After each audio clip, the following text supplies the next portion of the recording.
اکنون توجه میکنیم به رقابت قوت بیانبستورن از مغولستان و لوی قطب‌الدین جودوکار جوان و امیدبخش تاجیک برنده نشان نقره قهرمانی جهان میان جوانان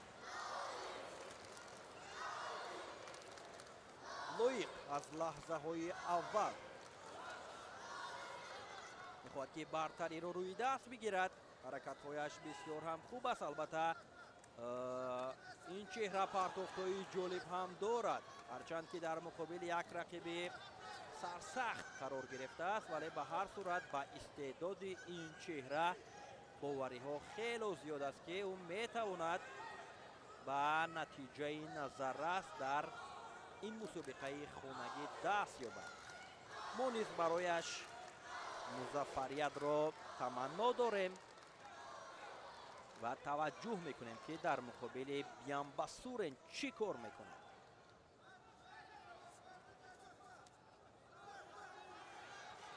موقعیت برای قطب‌الدینов. اینجا یک حرکت هم انجام یافت، هرچند که امتیاز آور نبود ولی کوشش عملی شد که فعالی ورزشگر مورد آور به اینوبت گرفت و به ورزشگر مغولستانی شیدای اول را هم به خاطر کم فعال بودنش نشان داد.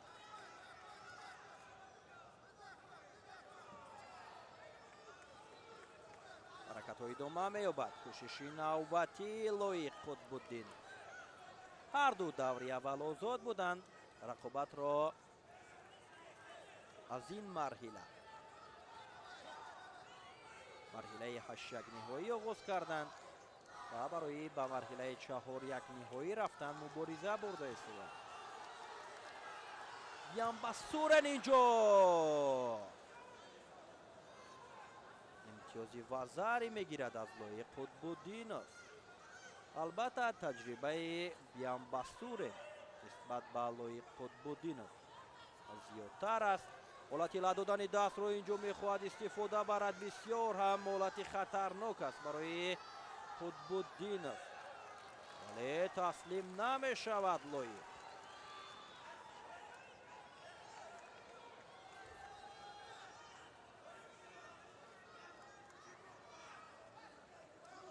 لویق زیر راهنمایی مربی عزت خداییov تمرین میکند. یوکو وزری رو باز پس گرفتند و این بسیار هم خوب است برای لویق. ادامه می‌یابد که آزمایی.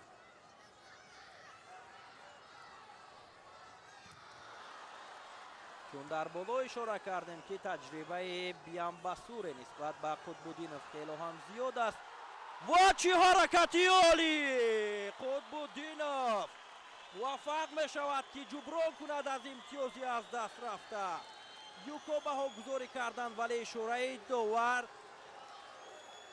بعد از تفتیشات باز هم عوض خواهد شد. فاتح محمدبکov هم اشاره میکند که در این حالت وزری باید باشد. ببینید که چگونه حالا که بیرون را عالی استفاده کرد. یوکو تصدیق می شود و رقابت ادامه می یابد. به هر صورت امتیاز بود برای ورزشکار ما که باز هم انگیزه او را دیگر می کند. امتیازی به دست آورده در مقابل این چهره که بسیار هم رقابت پذیر است.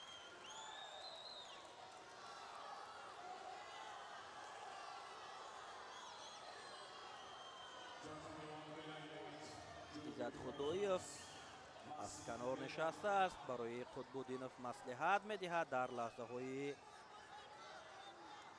موافق و مناسبی که پیدا می شود.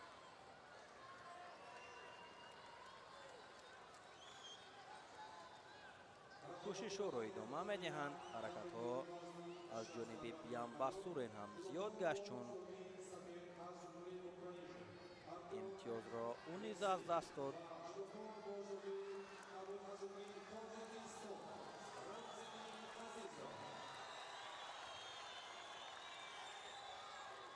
مربی بیانبستورن برایش اشاره دارد که باید طریق پایزنی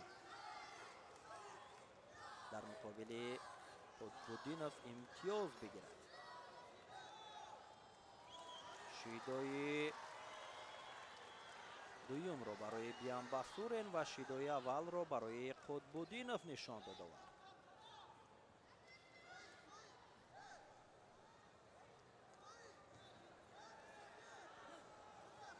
شیداها باز پس گرفته شد. رقابت ادامه می‌یابد. باز هم حرکت از هر دو جانب برای کسب امتیاز نوبتی. البته حرکت روی قطب‌الدینов بسیار هم خوب است در مقابل بیانباسور.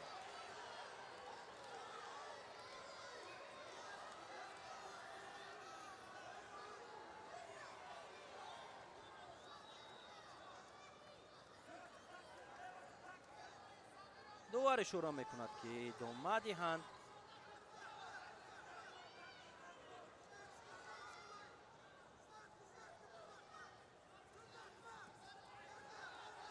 بیانباسور انا همون اشاره کرده مربیش رو میخواهد که در مقابل قطب‌الدینov عملی کند، طریق پایزنی های امتیاز بگیرد. 2 ثانیه دیگر تا انجام وقت اساسی باقی مانده است و برای کسب امتیاز طلایی در گلدن اسکور رقابت را ادامه میدهند. شیدا برای قطب‌الدینov هم نشان داده شد. اکنون کوشش های هر دو بهر کسب امتیاز طلایی.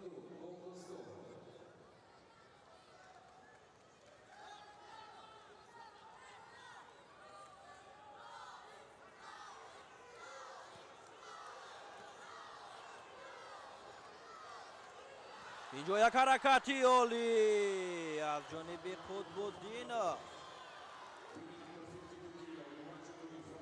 بها گذاری نکردند. به هر صورت تفتیش کرده می شود. کوششی که از جانب قطب‌الدینov لایق بود.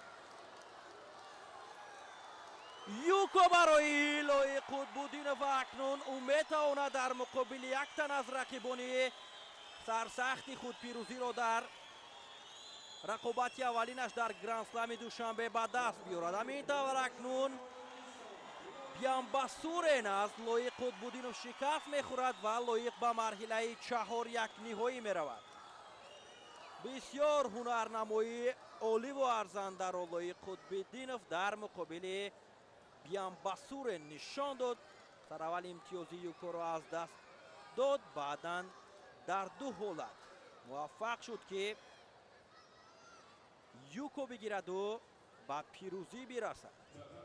و بیاید دوستان عزیز متوجه میشویم رقابت لایق قطب‌الدینov مقابل ورزشکار از قزاقستان نورادیل الجان.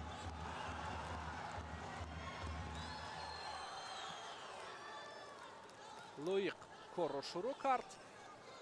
اولین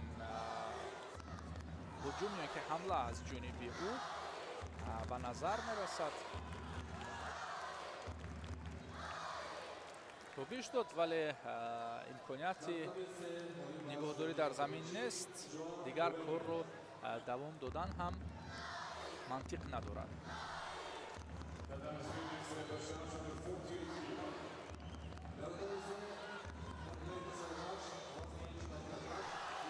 بسیار خوب وارد شد. از این اصول هم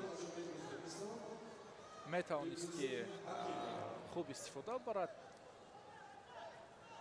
یعنی در این نوبت او از دیگر اسلوب کاری حرکت پیش برد. پرتافت با واسطه خود، ولی ذره ذره تاثیر میرساند. البته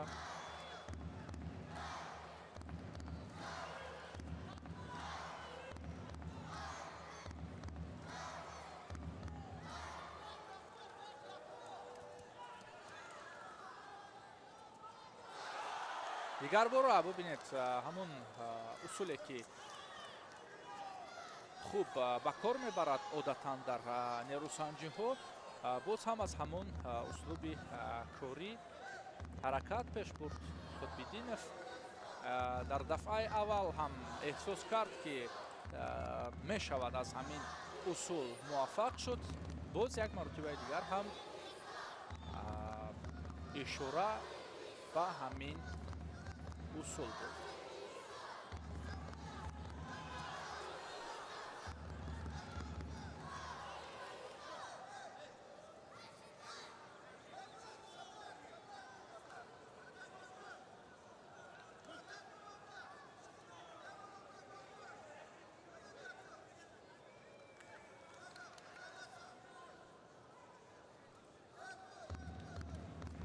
хуб ҳоло мураббиаш низ албатта маслиҳат дод аз дигар усул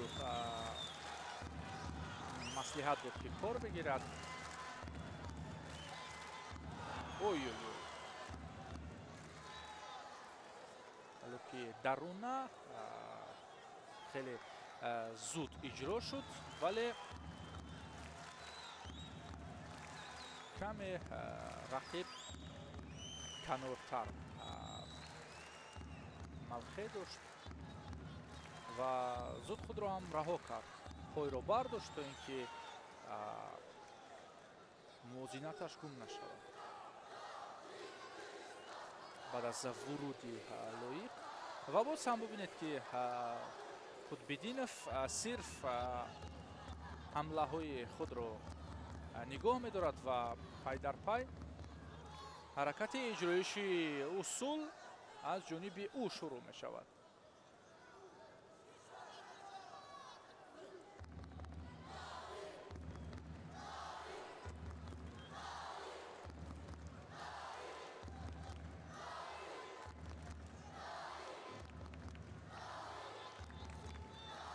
фазои албатта гарму пур аз ҷӯшу хурушу шавқи зиёди мухлисон боз ҳам ба варзишгарон илҳоми алоҳида мебахшад ва мухлисии онҳо ҳам воқеан як қувваи ангезавӣ ё ки қувваи таҳаррукдиҳанда ҳам дорад ки илҳоми зиёд мебахшад.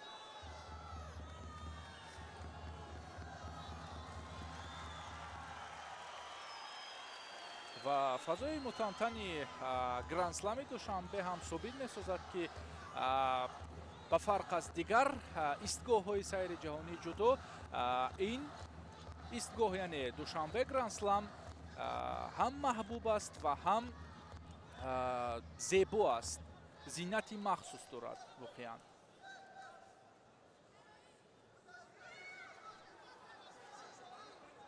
чӣ аз лиҳози ташкилӣ ва чӣ аз лиҳози ҳаводории мухлисон воқеан ҳам як тантанаи махсусро дорост. ва акнун лоиқ бори дигар аз Учимата корро пеш бурд. ду маротиба мешавад пайи ҳам ҳамин усулро ба кор мебарад ва мураббӣ низ ҳар лаҳза садо мебарорад то ин ки ҳар як ҳолат ва ҳар як замони нерӯсанҷиро бо шогирд якҷоя гузариш кунад. фикр мекунам рақобат дар Golden Score акнун боз ҳам ҷараёни дигар мегирад. Фотеҳ Маҳмадбеков ҳам ишора дорад аз курсии сониясанҷӣ.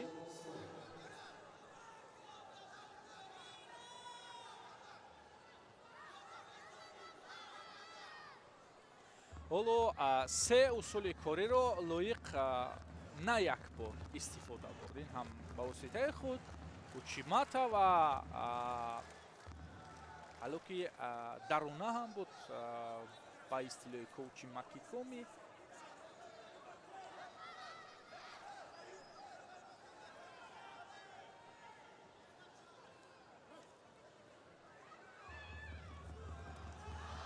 дигар бора ҳало ки беруна зуд ба кор бурда шуд, вале иҷроишон якам вазнинтар уфтод, чун рақиб худро зуд аз ин ҳолат берун созад.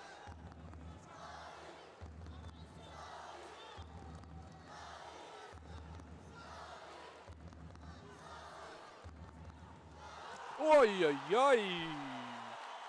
ин зидди ҳамларо метавонем ки сабт кунем ва дар ана ҳамон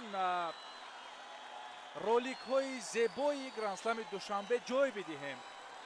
бисёр олӣ ва бисёр бо як ҳушмандии махсус ин корро ба кор бурд, ин усулро аниқтараш ба кор бурд ва бибинед ки ҳамагӣ ҳатто аз ҷо бархестанд.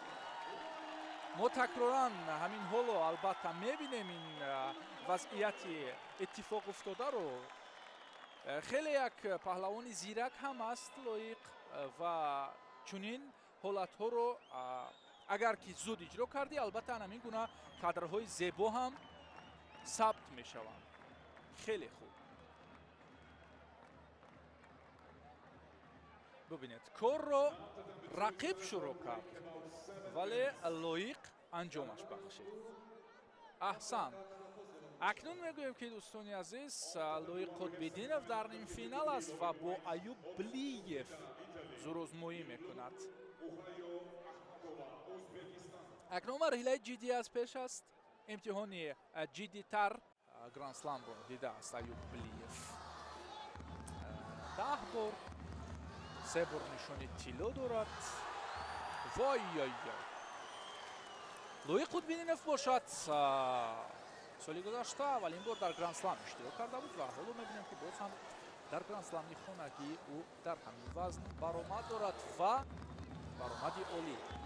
хуб, ҳамагӣ дастгирӣ мекунанд ӯро ва як ҳаракати иҷро намудаи ӯ ҳам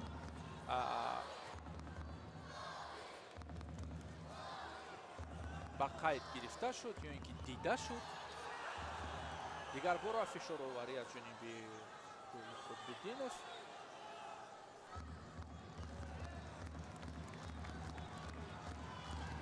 ҳаракат барои воситаи худ партофт намудан ҳам ба кор бурда шуд.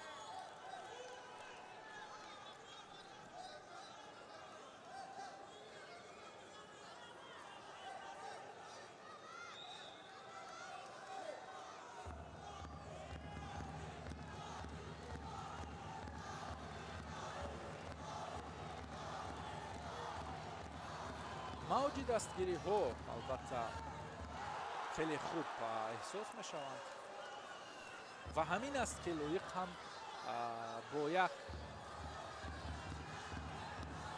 бовариву бо масъулияте ки ӯ мизбон аст майдондорӣ мекунад.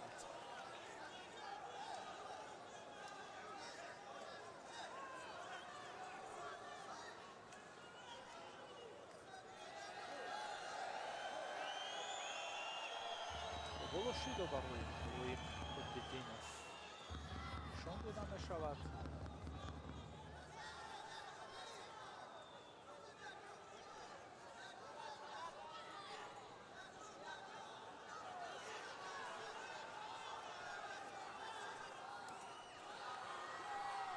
гирифт аз боло ва акнун ҳаракатро пеш мебарад лоиқ.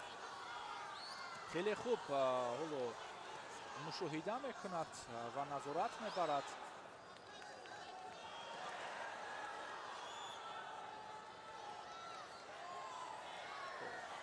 дарҳол худро берун сохт лоиқ аз фишори пешовардаи Аюб Блиев ки мехост ҳаракати партериро ба кор бибарад, ё ин ки ишора ва ҳаракат барои анҷом додани латтиҳии даст дошт.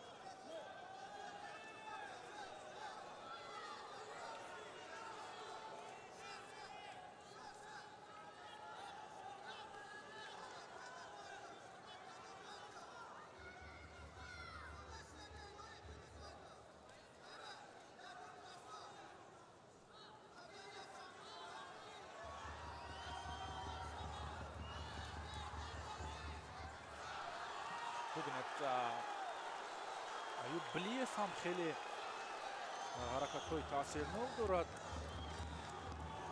дар як ҳаракати пешоварда 3 бор пойзанӣ кард.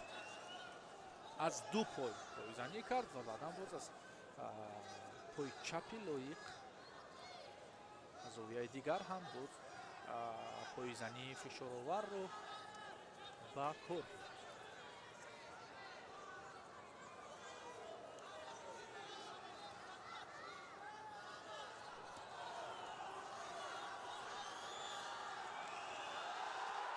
пойзаниҳо рӯ ба рӯ омаданд ва инҷо лоиқ қутбиддинов муваффақ буд дар партофт.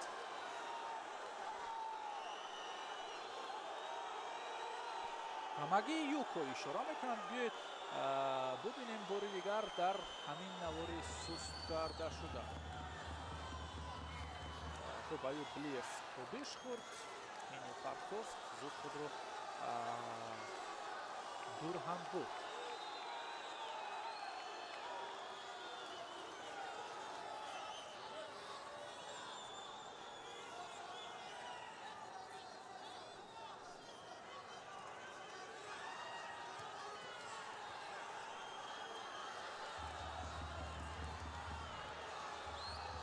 шурӯъ шавқи мухлисон бештар мешавад албатта ва бубинед чӣ гуна вақт ҳам интиҳо ёфт. вақти асосӣ пайхас накардем. акнун голден спот.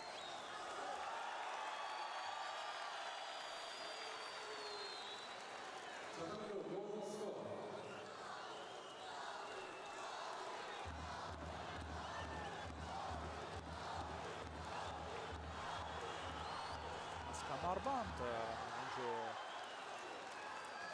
дарёфт накард қапиш кунад.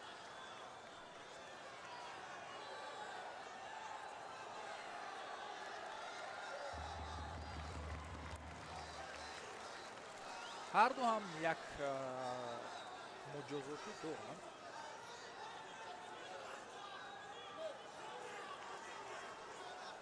ва нерӯсанҷӣ албатта баробар аст, вале тафовут албатта дида мешавад дар корбарӣ ё ин ки дар усулҳои хавфнок.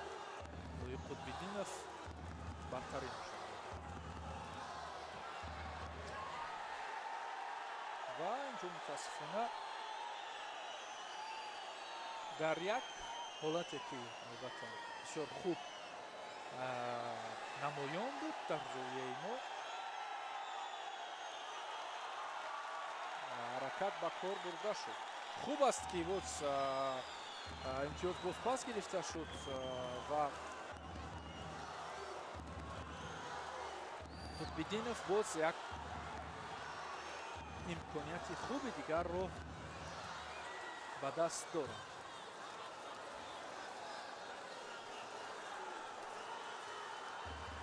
дар дифоъ ҳам худро хуб нишон дод. қутбиддинов доварон ҳам зуд ҳолати қаблиро тафтиш карданд.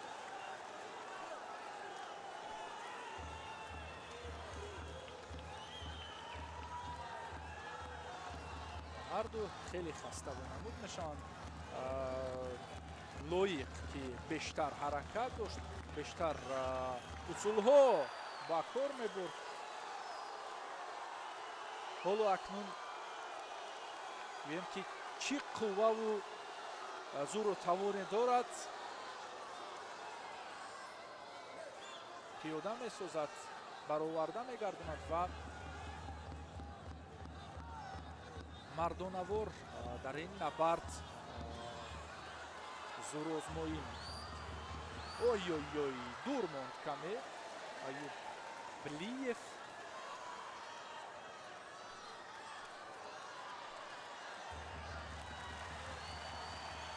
офарин ба лоиқ қутбиддинов. воқеан як сабқати ибратбахшро нишон медиҳад ва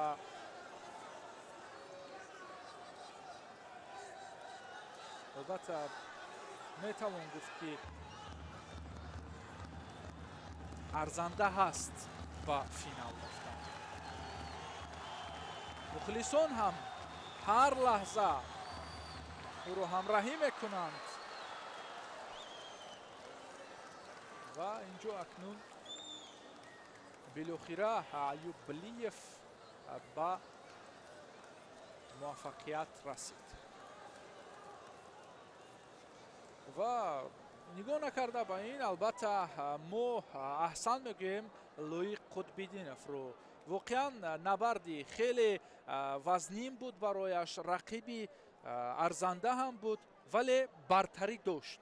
дар вақти асосӣ албатта мо ин бартариро хеле хуб мушоҳида кардем ва чанд маротиба лаҳазоти хатарноки усулҳое ки аз ҷониби ӯ дида шуданд, воқеан ӯро муддаӣ ҳам мегуфтем. вале бубинед ки дар як лаҳза Аюб Блиев тавонист ки дар вақти изофавӣ муваффақ мешавад. дар як лаҳзаи мусоид барояш.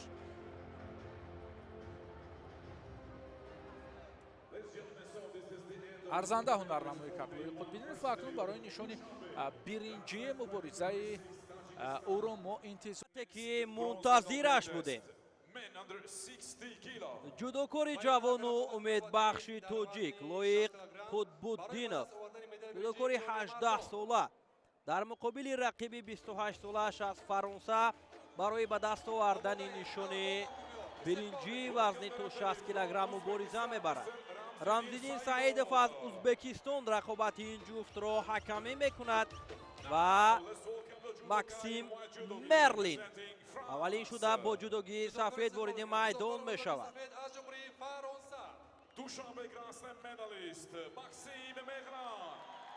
Максим Мерлин вориди майдон шуд ва ин ҳам Лоиқ Қутбуддинов аст ки бо ҳамроҳии Фотеҳ Маҳмадбеков рӯи татта меомад.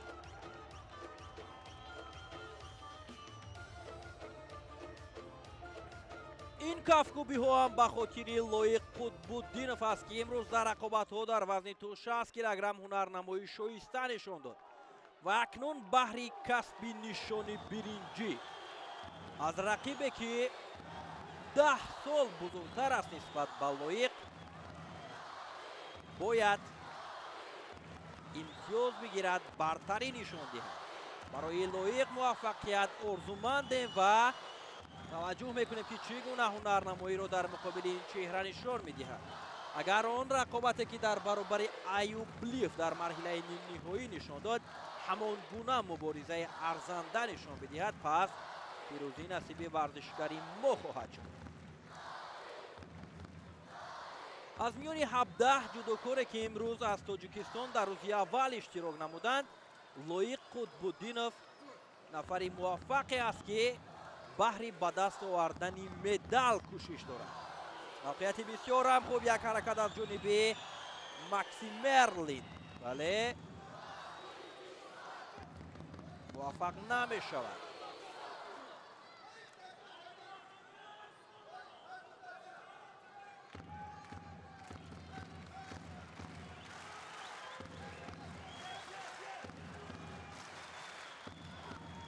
Лоиқ Қутбуддинов 2 сол пайҳам соли 2024 дар Душанбе ва соли 2025 дар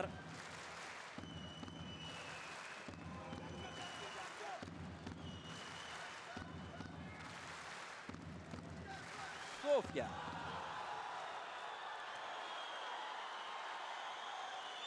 миёни ҷавонон барандаи нишони тилло шуда, нуқра шудааст. як ҳаракат аз ҷониби Мерлин ки тариқи тамоенаги барои иҷро кардани усул ҳаракат кард, вале Лоиқ худро канор гирифта тавонист. албатта Қутбуддинов соли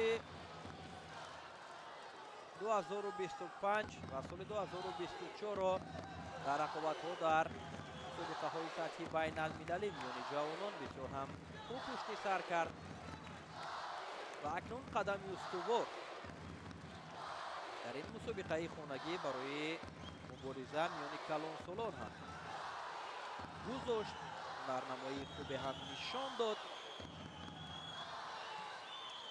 инҷо Мерлин як кӯшиши дигар кард.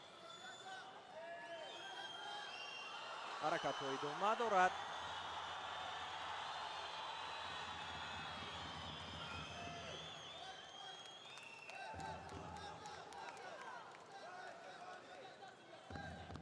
максим Мерлин соли гузашта дар гранд-слами душанбе аввалин медалро дар корномаи варзишиаш аз мусобиқоти фасли ҷаҳонӣ ҷудо аз гранд-сламҳо ба даст овард ва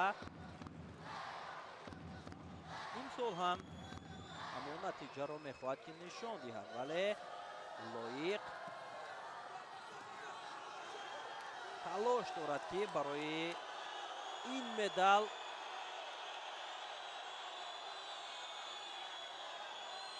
бояд ман муваффақ шавам ва ман лоиқи ин медал ҳастам.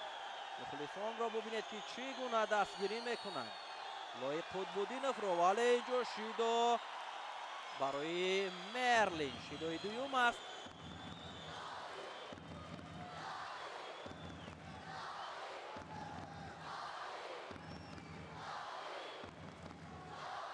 кӯшишҳо идома меёбад ва лоиқ аллакай рақибро ҳам хаста кард. ин чиз эҳсос мешавад. ва Қутбуддинов акнун бояд як ҳаракати имтиёзоваре дошта бошад ки ӯро барои ғолиб гардонидан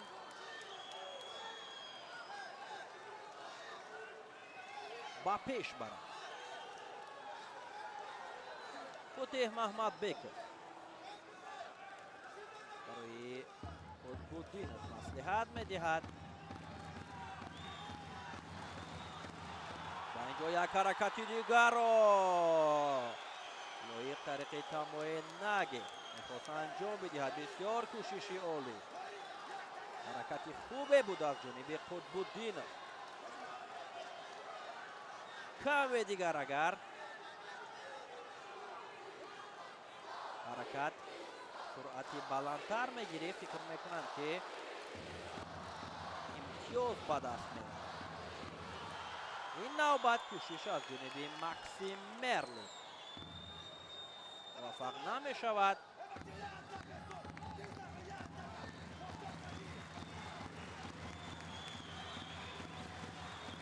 ин кафкубиҳо ҳам ба хотири ҳунарнамоии ҷолиб нишон додани Қутбуддинов аст ки мухлисон ӯро хуб дастгирӣ мекунанд то ки ин чеҳраи ҷавону умедбахш дар муқобили рақиби таҷрибадори худ пирӯзӣ ба даст биёрад.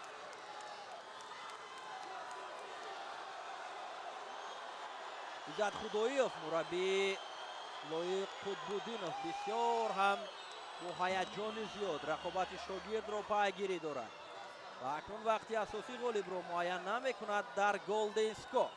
баҳри ба даст овардани имтиёзи тиллоӣ кӯшишҳоро ба миён мегузоранд. ҳаракатҳо идома меёбад. Максим Мерлин дарҳол ҳаракат мекунад ва ҳаракат аз ҷониби Қутбуддинов ба хотири иҷро кардани усул буд ки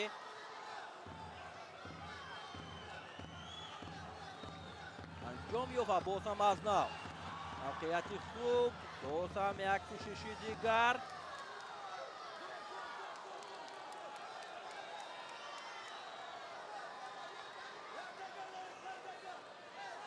барои лоиқ шидои дуюм ҳам нишон дода мешавад. озмо идома меёбад.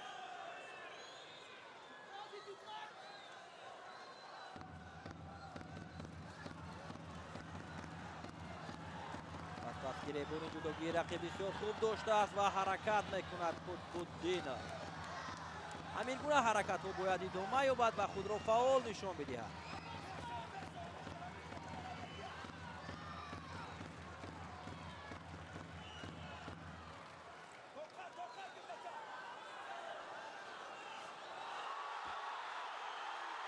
боз ҳам تو 6 باز هم حرکت. حالتی از سیکومی اینجا به میان میاد و لای خود را از این حالتی مشکل بیرون میسازد. ببینید که چی رقابتی جالبی را در مقابل مکسیم مرلی نشان داده است از لای قطب‌الدینov. مهرزاد توفیقov در رقابتی تسلی بخش از این چهره شکست خورد و قطب‌الدینov میخواهد که هم پیروز شود و از باخت هموطن خود جبران کند و هم برنده نشانی برنجی وزن تا 60 کیلوگرم شود. حرکتی عالی، بسیار پرتافتی جالب. آن همین چیز لازم بود برای لای قطب‌الدینov که گفتیم از باخت مهرزاد جبران میکند و اولین مدال رو در کارنامه ورزشیش از گرند اسلم ها هم نوشته میسازد. مبارک باشد پیروزی برای قطب‌الدینov. بسیار عالی، بسیار ارزنده، مبارزه جالب.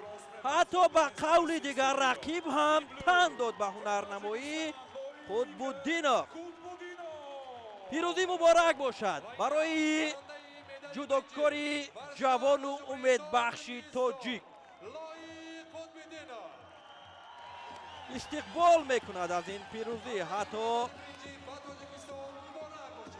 خوشحالی مخلصان هم حد و کنار ندارد، زیرا که در برابر امام علی نورعلی از میان 17 اشتراکچی محض قطب‌الدینov امکانیت داشت که یک مدال را امروز به گردن آویزد. پیروزی مبارک باشد. در نوارهای تکراری میبینیم که چی عالی بود حرکتش و چی مته را به طور ارزنده اجرا کرد. امتیازی یوکو گرفت که این امتیازی یوکو از ایپان هم بالاتر بود، زیرا که در این ثانیه های حل کننده وقتی تیلوی این پرتافت ورزشکاری ما را موفق گردانید که صاحب نشان برنجی شود.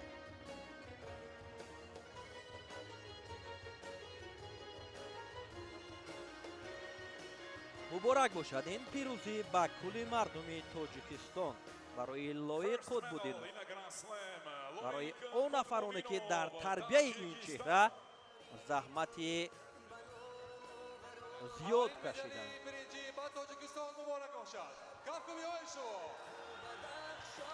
Medals will be presented by Deputy Mayor of مدال ها رو Dushanbe.